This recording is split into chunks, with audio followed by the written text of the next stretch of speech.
Welcome to my channel. I am Playful for Pixie, or just Pixie is fine.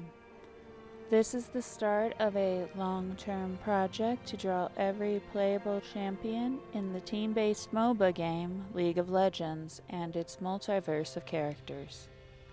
While dropping each champion's lore and artist techniques I learn along the way.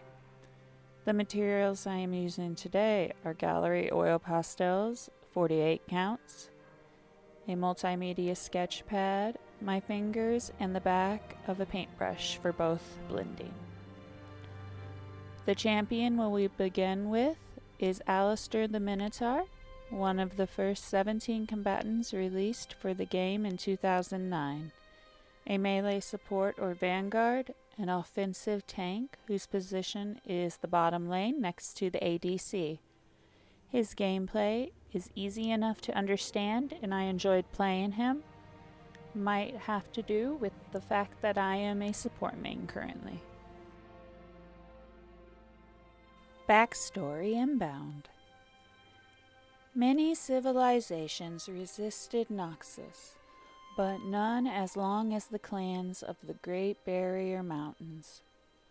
Though these fierce minotaurs protected the overland trade routes to the ancient city of Zaun for centuries, they preferred to avoid Valorant's wider conflicts. The noble warrior Alistar was respected among all the clans. Out on the mountain peaks, his roar could scatter even the bravest trespassers, leaving only the foolhardy to face him in combat. Even so, in the halls he would urge his kin to forge greater bonds with other mortal races. Many saw minotaurs as little more than beasts, which soured any interaction and kept them as outsiders. Then they came, Noxus, promising something better.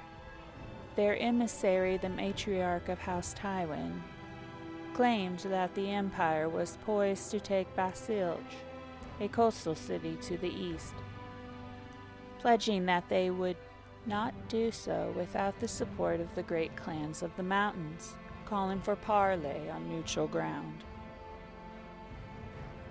Many of the Minotaurs were eager to accept her offer. This was a way to gain power and recognition they sought.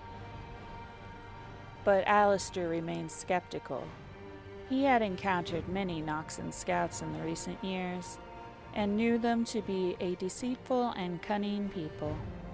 For this reason, his clan sent him to meet Tywin, along with 50 of their mightiest warriors, to reject any alliance. The other clans could do as they wished, but Alistar would not accept the rule of some distant Grand General. Under this banner of truths, he and his kin were betrayed. The larger clans had already pledged themselves to Noxus, and turned against him as soon as he made his position known. The battle was swift and bloody, and Alistar himself crushed Lady Tywin's skull with his bare hands. Soon enough, he and his surviving warriors found themselves bound in chains, headed for the distant Noxian capital, accused of inciting rebellion. These unfortunate minotaurs found themselves cast into the reckoning arenas as part of a grim gladiatorial festival known as the Fleshing. Alistar, appalled by the chanting of the bloodthirsty specters, implored his clan not to fight back, not to give them the monstrous display they so craved. When the festival ended 21 days later, Alistar was the only member of his tribe left, pelted with pebbles and rotten fruit from the crowd, dragged out to face reckoner after reckoner. He was driven to the fight like a beast. He killed and killed until even his memories of home became stained with blood. Alistar had fallen far by the time he met Aaliyah, a servant girl of the arenas. At first he bellowed and charged the bars of his cage, expecting her to fear him like the others, but Aaliyah did not. She returned every day and spoke to him with gentle respect until eventually Alistar answered in kind. Aaliyah's homeland had also been claimed by Noxus, and seeing his suffering had convinced her they should leave the hateful city together. She whispered her plans through the bars, and for the first time in years, Alistar found he could think of home without dwelling on the way it had been taken from him. One night, Aaliyah brought Alistar the key to his cell. She had sacrificed much to arrange his escape, and he swore he would repay her tenfold. They hurried to the river where a cargo barge awaited them. As they boarded, Noxan agents burst from the shadows, however. Hurling himself into battle, Alistar's vision tunneled with rage, and although Aaliyah called out to him, he did not hear.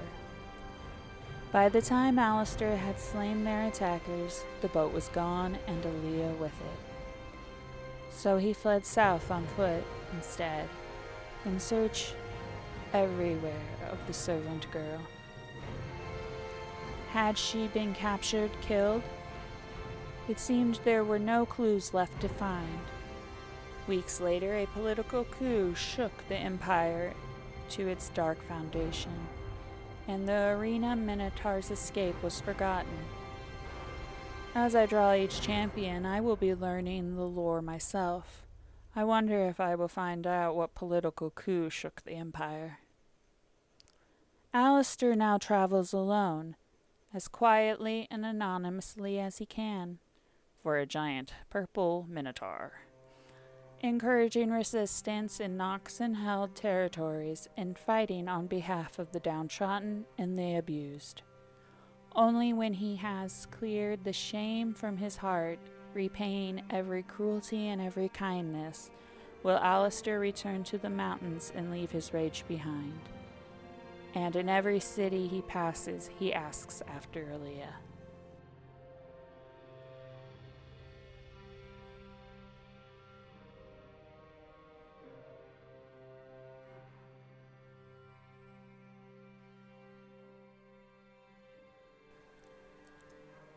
Please like, subscribe, and hit that notification bell to be notified of new videos.